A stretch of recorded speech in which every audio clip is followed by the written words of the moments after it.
नमस्ते, मैं हूं जसप्रीत कौर। कोरोना केसेस काफी तेजी से बढ़ रहे हैं। ऐसे में मास्क पहनना सबसे ज्यादा जरूरी है।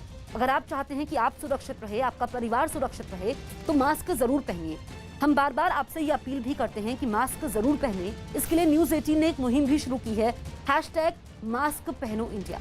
क्योंकि कोरोना से लड़ाई में मास्क ही सबसे बड़ा हथियार है, इसलिए मास्क जरूर पहनिए।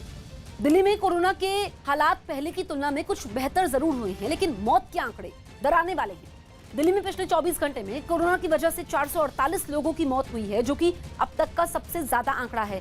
हालांकि इस बीच कोरोना मरीजों की संख्या में कमी आई है। पिछले 24 घंटे में कोरोना के 18,043 नए मरीज सामने आए, जबकि इस बीच 20,293 लोग कोरोना से ठीक हुए हैं।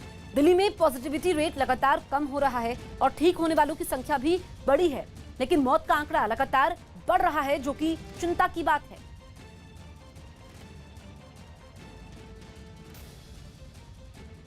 दिल्ली में कोरोना से बिगड़ते हालात के बीच डिप्टी सीएम मनीष सिसोदिया ने रक्षा मंत्री राजनाथ सिंह को चिट्ठी लिखी और उनसे कोरोना से निपटने के लिए सेना की मदद मांगी।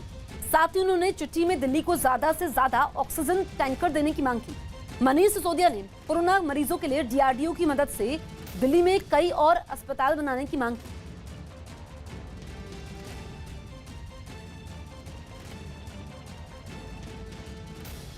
मध्य प्रदेश के इंदौर में कोरोना की वजह से लागू कर्फ्यू को तोड़ने वालों पर प्रशासन ने सख्त कार्रवाई की, जिस पर विवाद खड़ा हो। वहां लोगों के बिना किसी जरूरी काम के बाहर निकलने पर रोक है। इसके बावजूद कुछ लोग कर्फ्यू के नियमों को तोड़ने पर प्रशासन की टीम के हत्थे चढ़ गए। इन लोगों से बीच सड़क पर मेंढक दौड़ लगवाई गई। इस बीच एक आदमी जो मेंढक की तरह कूदने से हिचक रहा था, उसे पैर से मारा भी गया। बताया गया कि लात से मारने वाला आदमी वहां का तहसीलदार बजरंग बहादुर है, जो उस वक्त गश्त पर निकली टीम की अगुवाई कर रहा था। इतना ही नहीं, इन सभी लोगों का ढोल बजाकर बाजार में जुलूस भी निकाला गया। कुछ देर तक इसी तरह जुलूस निकालने के बाद प्रशासन ने सभी लोगों को समझाकर छोड़ दिया। लॉकडाउन का उल्लंघन करने पर किस प्रकार से दंड मिलता है, इसकी जानकारी लोगों को हो। लेकिन इस घटना के वीडियो के वायरल होते ही सियासी बयानबाजी शुरू हो गई। कांग्रेस ने आरोपी अधिकारी के खिलाफ कार्रवाई की मांग कर दी। घटना को आप पूरा संज्ञान में लें और ऐसे अधिकारियों को तुरंत दंडित करें। बताया गया कि जिन लोगों पर कार्रवाई की गई वो सभी लोग एक शादी में जा रहे थे। गुजरात के अहमदाबाद में कोरोना मरीजों के लिए ट्रेन के कुछ डिब्बों को आइसोलेशन वार्ड में तब्दील कर दिया गया। बताया गया कि इन डिब्बों में हल्के लक्षण वाले मरीजों को रखा जाएगा, जिन्हें इस तरह से तैयार किया गया कि इलाज के समय मरीजों को किसी भी तरह की दिक्कत का सामना न करना पड़े। गर्मी से मरीजों को बचाने के लिए इन डिब्बों की खिड़कियों पर कूलर लगा दिए गए। रेलवे के एक अधिकारी ने बताया कि एक डिब्बे में 16 मरीज रह पाएंगे।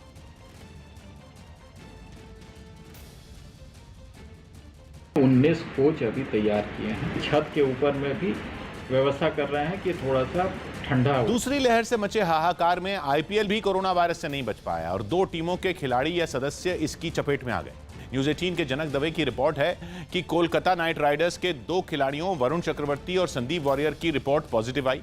हालांकि टीम के बाकी खिलाड़ियों या स्टाफ की रिपोर्ट नेगेटिव है, जबकि पिछले 4 दिनों में तीसरी बार हुए टेस्ट में वरुण चक्रवर्ती और संदीप वॉरियर पॉजिटिव पाए गए। इसके बाद रॉयल चैलेंजर्स बैंगलोर के खिलाफ होने वाला मैच टालना पड़ा। दोनों खिलाड़ियों ने खुद को आइसोलेट कर लिया है और मेडिकल टीम लगातार उनके स्वास्थ्य पर नजर बनाए हुए है। कोलकाता नाइट राइडर्स ही नहीं, चेन्नई सुपर किंग्स के भी 3 सदस्यों की कोरोना रिपोर्ट पॉजिटिव आई। इनमें CEO Kashi Vishwanath, bowling coach L Balaji और बस क्लीनर शामिल हैं। हालांकि टीम के बाकी सदस्य जो दिल्ली में हैं, उन सब की रिपोर्ट नेगेटिव है। यूपी के मेरठ से हैरान करने वाली तस्वीरें सामने आई। वहां एक अस्पताल में मरीजों की मौत के बाद उनके घर वालों ने अस्पताल कर्मचारियों के साथ मारपीट की। आरोप है कि ऑक्सीजन की कमी की वजह से मरीजों की जान गई। और ये पूरी घटना उस अस्पताल में लगे सीसीटीवी कैमरे में रिकॉर्ड हो गई, जिसमें कुछ लोग अस्पताल के कर्मचारी को पकड़कर उसको बुरी तरह पीटते दिखाई दिए। वो लोग उसे मारते मारते अस्पताल के बाहर ले गए। बताया गया कि इसी तरह कुछ और कर्मचारियों के साथ भी मारपीट की गई, जिसके बाद अस्पताल प्रशासन ने इसकी खबर पुलिस को दी। व्यवहार बिल्कुल उचित नहीं है। पुलिस ने वहां पहुंचते ही हंगामे को शांत करवाया। इसके साथ ही अस्पताल की सुरक्षा बढ़ा दी गई ताकि इस तरह की घटना दोबारा न हो सके। वहीं प्रशासन के निर्देश पर मरीजों की मौत की जांच शुरू कर दी गई। मध्य प्रदेश के इंदौर में कोरोना की वजह से लागू कर्फ्यू को तोड़ने वालों पर प्रशासन ने सख्त कार्रवाई की, जिस पर विवाद खड़ा हो। वहां लोगों के बिना किसी जरूरी काम के बाहर निकलने पर रोक है। इसके बावजूद कुछ लोग कर्फ्यू के नियमों को तोड़ने पर प्रशासन की टीम के हत्थे चढ़ गए। इन लोगों से बीच सड़क पर मेंढक दौड़ लगवाई गई। इस बीच एक आदमी जो मेंढक की तरह कूदने से हिचक रहा था, उसे पैर से मारा भी गया। बताया गया कि लात से मारने वाला आदमी वहां का तहसीलदार बजरंग बहादुर है, जो उस वक्त गश्त पर निकली टीम की अगुवाई कर रहा था। इतना ही नहीं, इन सभी लोगों का ढोल बजाकर बाजार में जुलूस भी निकाला गया। कुछ देर तक इसी तरह जुलूस निकालने के बाद प्रशासन ने सभी लोगों को समझाकर छोड़ दिया। लॉकडाउन का उल्लंघन करने पर किस प्रकार से दंड मिलता है, इसकी जानकारी लोगों को हो। लेकिन इस घटना के वीडियो के वायरल होते ही सियासी बयानबाजी शुरू हो गई। कांग्रेस ने आरोपी अधिकारी के खिलाफ कार्रवाई की मांग कर दी। घटना को आप पूरा संज्ञान में लें और ऐसे अधिकारियों को तुरंत दंडित करें। बताया गया कि जिन लोगों पर कार्रवाई की गई वो सभी लोग एक शादी में जा रहे थे। कोरोना संकट से निपटने में रिलायंस इंडस्ट्रीज लगातार राज्यों की मदद में जुटी है। इस कड़ी में रिलायंस के जामनगर प्लांट से भेजी गई ऑक्सीजन की खेप गुरुग्राम पहुंच गई। जामनगर से ऑक्सीजन एक्सप्रेस के जरिए 85 टन ऑक्सीजन गुरुग्राम पहुंची। रिलायंस इंडस्ट्रीज ने अप्रैल में 15,000 मीट्रिक टन ऑक्सीजन कई राज्यों को सप्लाई की। इसके लिए रिलायंस ने किसी राज्य से कोई चार्ज भी नहीं लिया। रिलायंस की ओर से भेजी गई ऑक्सीजन से करीब 15 लाख लोगों को मदद मिली है। रिलायंस इंडस्ट्रीज के चेयरमैन मुकेश अंबानी खुद ऑक्सीजन सप्लाई और ट्रांसपोर्टेशन के काम पर नजर रख रहे हैं और जरूरतमंद राज्यों को जल्द से जल्द ऑक्सीजन भिजवाने में जुटे हैं। कोरोना संकट गहराने के साथ ही रिलायंस इंडस्ट्रीज रोजाना 1000 मीट्रिक टन ऑक्सीजन का उत्पादन कर रही है, जिसे ऑक्सीजन एक्सप्रेस के जरिए अलग अलग राज्यों में पहुंचाया जा रहा है।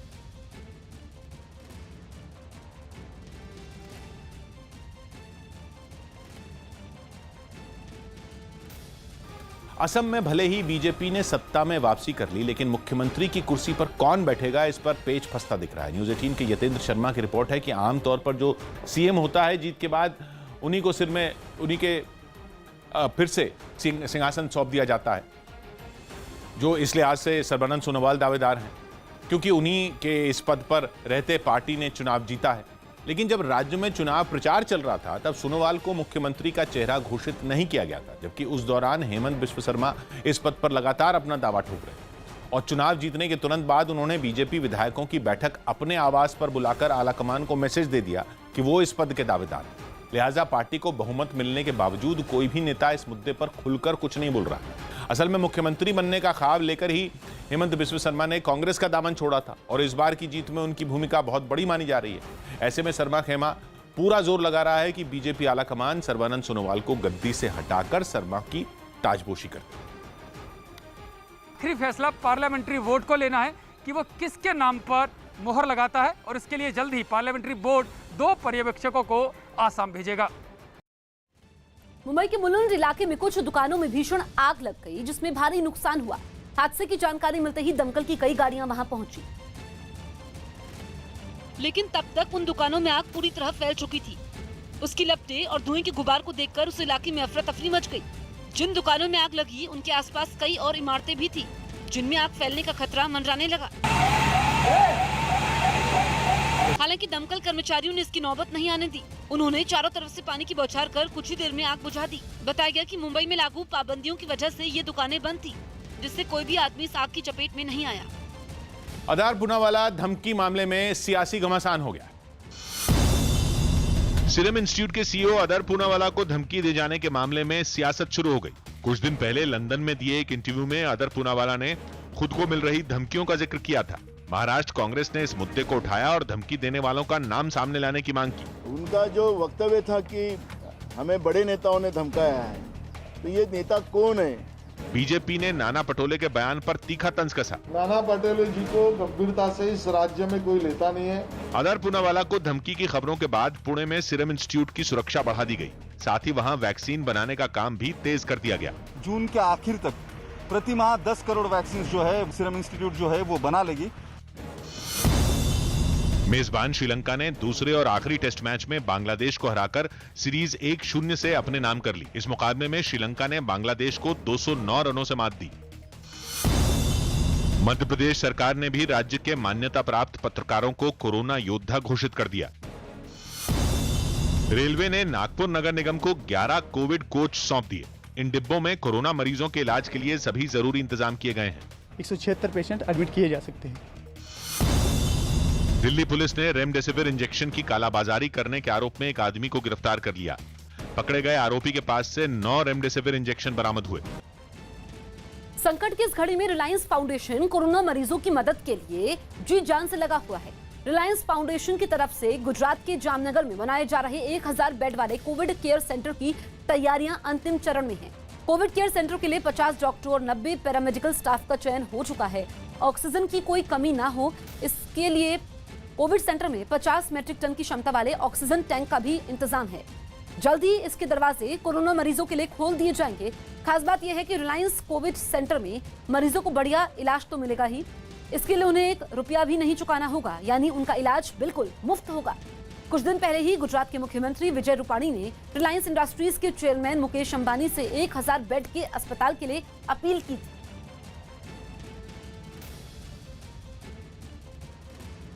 रिलायंस फाउंडेशन की ओर से जामनगर में 1000 बेड के कोविड हॉस्पिटल बनाने की जो जाहिरात वो की गई है। खास करके बात की जाए जिस तरीके से ये जो जामनगर का डेंटल कैंपस है उसमें 400 बेड की कोविड केयर सेंटर की जो सुविधा है वो बन रही है। ईरान के कौम शहर में एक केमिकल फैक्ट्री में आग लगने से हड़कंप मच गया। यह आग इतनी भीषण थी कि इसे बुझाने के लिए दमकल की 100 गाड़ियां मौके पर पहुंची, लेकिन जरा सी देर में ही आग ने रौद्र रूप ले लिया और तेजी से फैलते हुए फैक्ट्री के पूरे परिसर को अपनी चपेट में ले लिया। आग की लपटों से उठता घना काला धुआं बेहद तेज रफ्तार में सड़क किनारे लगे पेड़ और बिजली के खंभे को चीरता हुआ आगे बढ़ता दिखा, तो वहीं उसके बेहद करीब सड़क पर ट्रक और गाड़ियां गुजरती नजर आईं। इस दौरान आग से उठते धुएं के गुबार से पूरा आसमान ढक सा गया। इस खतरनाक आग को बुझाने में दमकल की टीम को काफी मुश्किलों का सामना करना पड़ा, क्योंकि लगातार पानी की बौछार के बावजूद आग कम होने का नाम नहीं ले रही थी। हालांकि काफी देर की मशक्कत के बाद आग को बुझा लिया गया, लेकिन इसमें 2 दमकल कर्मी बुरी तरह जख्मी हो गए, जिनमें एक की हालत बेहद गंभीर बताई जा रही है। दिल्ली एम्स के डायरेक्टर डॉक्टर रणदीप गुलेरिया ने कोरोना के हल्के लक्षण रहने पर सिटी स्कैन न करवाने की सलाह दी। उन्होंने सावधान किया कि बार बार सिटी स्कैन करवाने से बड़ी बीमारी हो सकती है। कि अगर आपको कोई सिम्टम नहीं है, माइल्ड डिजीज़ है और सैचुरेशन ठीक है, तो प्लीज़ सीटी ना कराएं। स्पेशली यंगर एज ग्रुप में सीटी कराने से risk of cancer in later life increases. Rajasthan की कोटा यूनिवर्सिटी में मौजूद कोरोना सेंटर में मरीजों का तनाव कम करने के लिए एक अनोखा तरीका निकाला गया। वहां कोरोना मरीजों के मनोरंजन के लिए योग और म्यूजिक का सहारा लिया गया, जिनके जरिए कोरोना की चपेट में आए मरीजों का मन बहलाने की कोशिश की गई। पीपीई किट पहने एक शख्स ने कोरोना मरीजों को योग करवाया। मरीज अपने अपने बेड पर ही योग करते दिखे।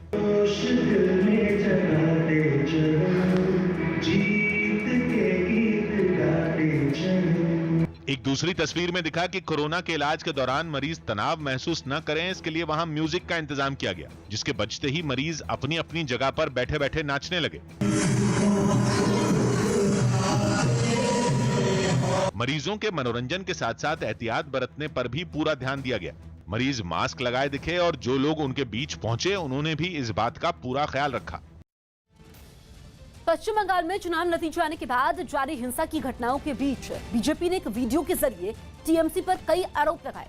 इस वीडियो को बीजेपी नेता कैलाश विजयवर्गीय ने अपने ट्विटर अकाउंट पर पोस्ट किया, जिसमें कुछ लोग 2 महिलाओं को पीटते दिखाई दिए।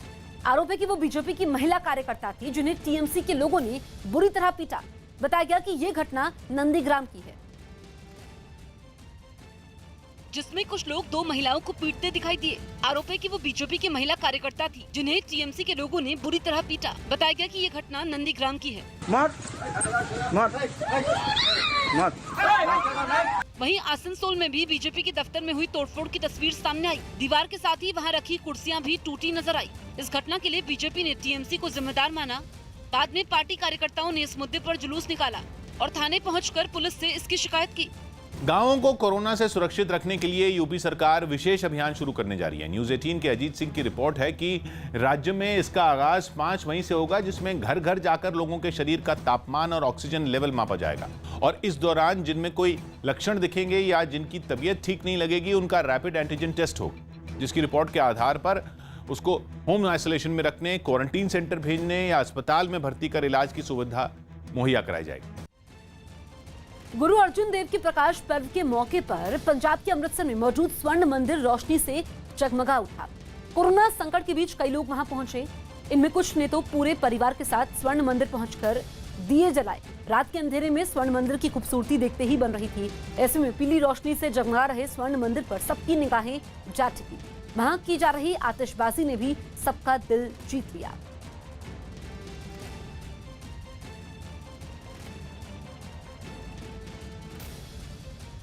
अरदास है कि छेती कोरोना वर्गी मार हमारी तो निजात पाई जाए और छेती की रौनक लगन। यूरोपीय संघ के नए कृषि प्रस्तावों पर फ्रांस में किसानों का गुस्सा ऐसा फूटा कि वहां ब्रेक्जिट की तरह फ्रेक्जिट की मांग जोर पकड़ने लगी। नए प्रस्तावों में किसानों की जिम्मेदारी तय की गई है कि वो खेती के साथ पर्यावरण का भी ध्यान रखें, लेकिन किसानों का दावा है कि पर्यावरण के नाम पर उन्हें भूखा मारने की तैयारी हो रही। क्योंकि अगर यूरोपीय संघ के प्रस्तावों पर मोहर लग गई तो किसानों को खेती बहुत महंगी पड़ेगी। ऐसे में सैकड़ों किसानों ने खेती में काम आने वाले ट्रैक्टरों को ही अपना हथियार बना लिया और उन पर नारे लिखी तख्तियां चिपकाकर सड़कों पर निकल पड़े। एक तस्वीर में तो एक ट्रैक्टर पर एक पुतला लटका हुआ नजर आया, जिसके जरिए ये दिखाने की कोशिश की गई कि यूरोपीय संघ के कृषि सुधार किसानों को लाश बना देंगे। किसानों के जोरदार प्रदर्शन की वजह से एक तरफ की सड़क पूरी तरह ब्लॉक हो गई। बीजेपी अध्यक्ष जेपी नड्डा आज से 2 दिन के लिए बंगाल दौरे पर जाएंगे। इस बीच वो हिंसा से प्रभावित पार्टी के कार्यकर्ताओं से मुलाकात करेंगे। इसके अलावा बीजेपी ने बंगाल में चुनाव के नतीजे आने के बाद हो रही हिंसा के विरोध में 5 मई यानी बुधवार को देश भर में धरना देने का भी ऐलान किया है। ये धरना प्रदर्शन कोरोना प्रोटोकॉल्स को ध्यान में रखते हुए आयोजित किया जाएगा।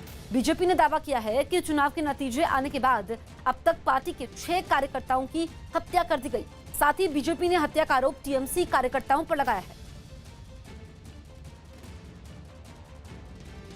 बंगाल चुनाव के नतीजे के बाद भी कई जिलों में हिंसा का दौर जारी है। हिंसा की ताजा तस्वीरें पूर्व बर्धमान जिले के जमालपुर इलाके से सामने आई। आरोप है कि वहां टीएमसी और बीजेपी कार्यकर्ताओं में किसी बात पर विवाद हुआ। बाद में यह विवाद इतना बढ़ गया कि दोनों तरफ से जमकर हमले किए गए, जिसमें 3 लोगों की मौत हो गई। इस झड़प में घायल हुए 2 लोगों को इलाज के लिए अस्पताल भिजवा दिया गया। इस घटना के बाद पूरे इलाके में तनाव का माहौल है।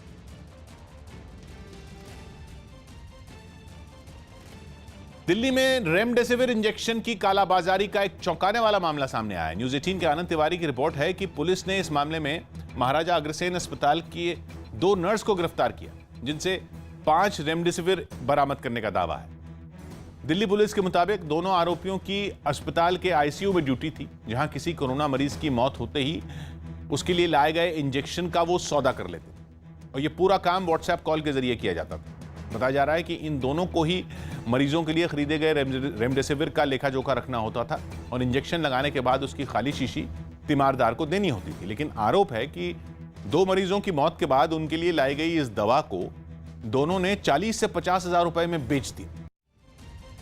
नौसेना प्रमुख एडमिरल करमबीर सिंह ने पीएम नरेंद्र मोदी से मुलाकात की। इस बीच नौसेना प्रमुख ने पीएम मोदी को कोरोना के खिलाफ लड़ाई में लोगों की मदद के लिए नौसेना द्वारा किए गए कामों से अवगत करवाया। साथ ही उन्होंने इस जंग में सभी राज्यों से संपर्क कर उनकी मदद की भी पेशकश की।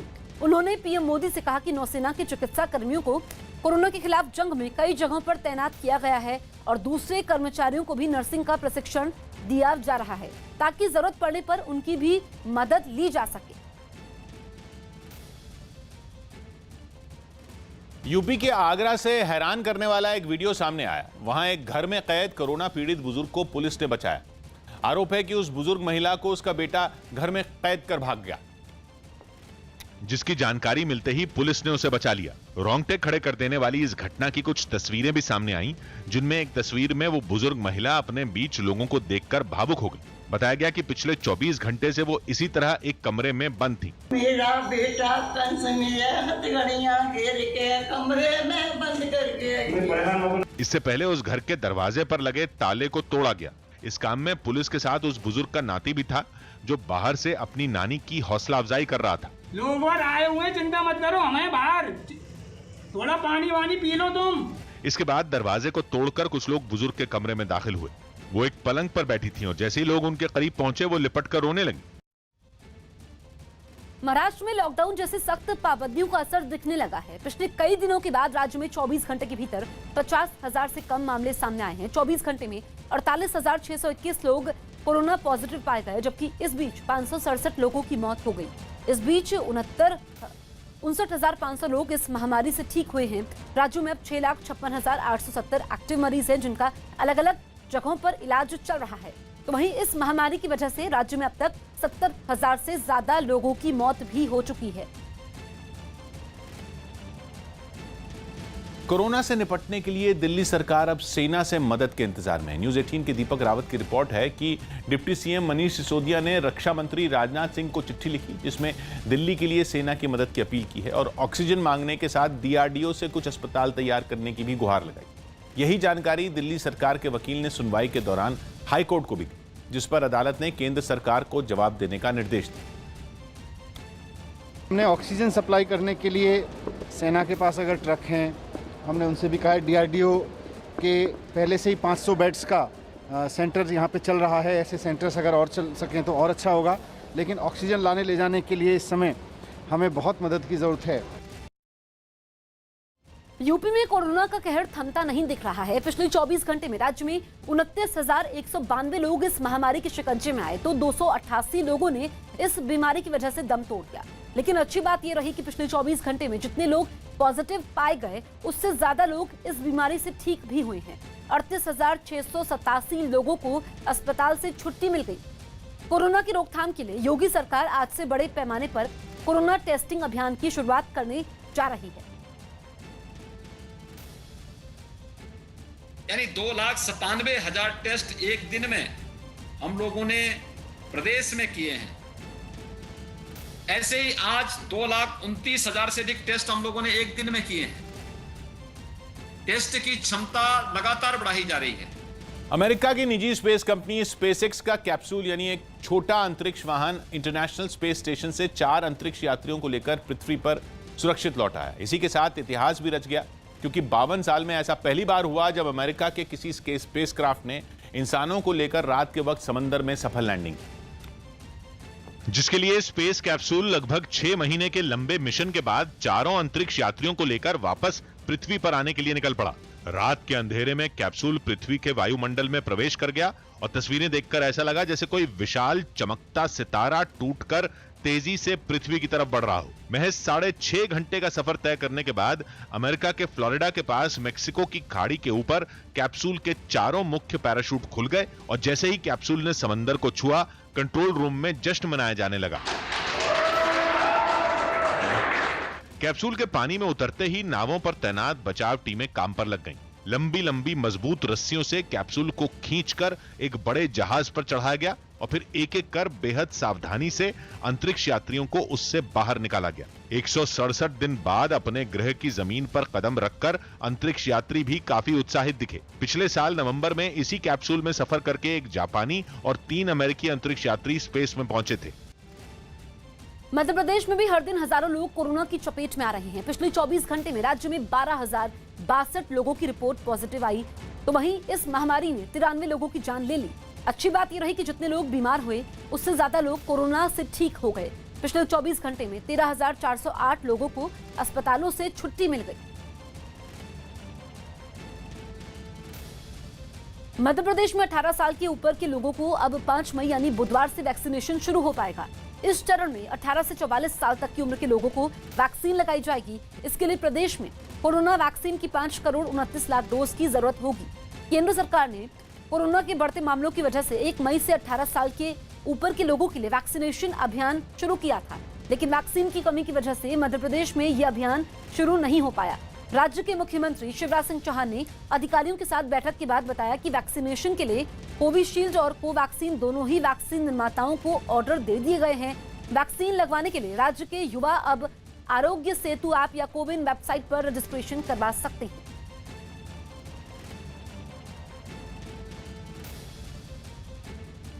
अब 18 से लेकर 44 वर्ष के हमारे जो नौजवान हैं या प्रौढ़ भाई बहन हैं, उनको भी वैक्सीनेशन का कार्यक्रम, टीकाकरण का कार्यक्रम अभी 5 मई से हम प्रारंभ करेंगे। मद्रास हाई कोर्ट की टिप्पणी के खिलाफ चुनाव आयोग की याचिका पर सुप्रीम कोर्ट ने फैसला सुरक्षित रख लिया। न्यूज़ 18 के एहतशाम खान की रिपोर्ट है कि आयोग के लिए जो सख्त टिप्पणी थी उस पर सुप्रीम कोर्ट ने कहा कि एक बैलेंस की जरूरत है, लेकिन जजों को बोलने से रोका नहीं जा सकता। और न ही मीडिया पर पाबंदी लगाई जा सकती है, क्योंकि जो भी कोर्ट के अंदर बोला गया वो रिपोर्ट करना उसका अधिकार है।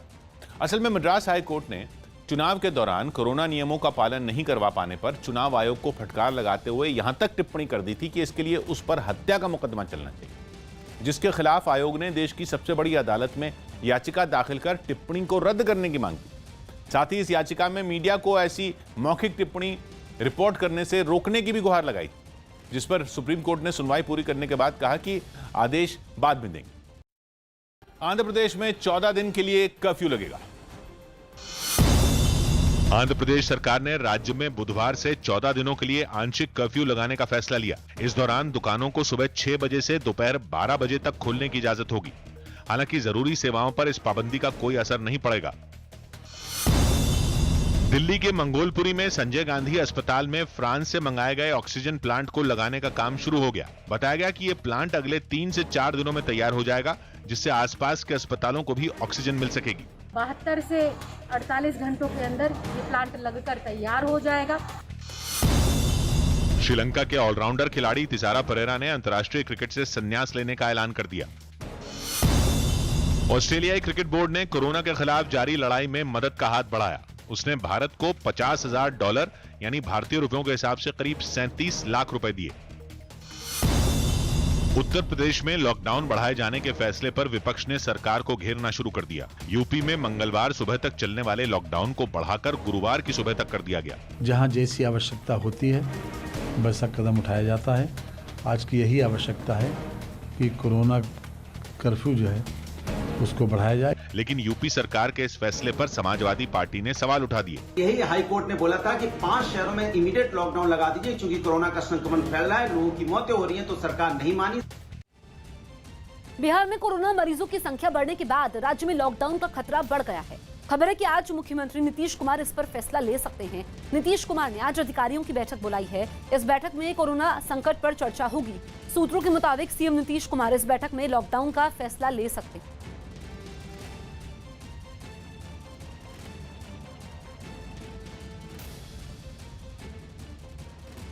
उत्तर प्रदेश के फिरोजाबाद से चौंका देने वाली एक घटना सामने आई। वहां एम्बुलेंस नहीं मिलने पर एक महिला को अपने पति के शव को ई रिक्शा से ले जाना पड़ा। बताया गया कि उसके पति को सांस लेने में तकलीफ हो रही थी। उसे एक दिन पहले इलाज के लिए अस्पताल लेकर पहुंची थी। लेकिन आरोप है कि उस महिला के पति को न वहां इलाज मिला और न ही दम तोड़ने के बाद एम्बुलेंस, जिसके बाद वो इतनी लाचार हो गई कि उसने अपने पति के शव को ले जाने के लिए ई रिक्शा की व्यवस्था की। इस घटना पर अस्पताल प्रबंधन ने भी अपनी सफाई दी। महिला ने अपने पति के शव को ई रिक्शा से बांधा और फिर वो अस्पताल से पति के अंतिम संस्कार के लिए निकल पड़ी। हरियाणा में भी कोरोना का कोहराम लगातार जारी है। पिछले 24 घंटे की बात करें तो राज्य में 12,885 लोग कोरोना पॉजिटिव मिले, जबकि कोरोना की वजह से 140 लोगों की मौत हो गई। इस बीच 13,293 लोग कोरोना को मात देकर अस्पताल से अपने घर लौट गए। राज्य में फिलहाल 1,04,722 एक्टिव मरीज हैं जिनका इलाज चल रहा है। इस महामारी की वजह से अब तक 4,626 लोग अपनी जान गंवा चुके हैं।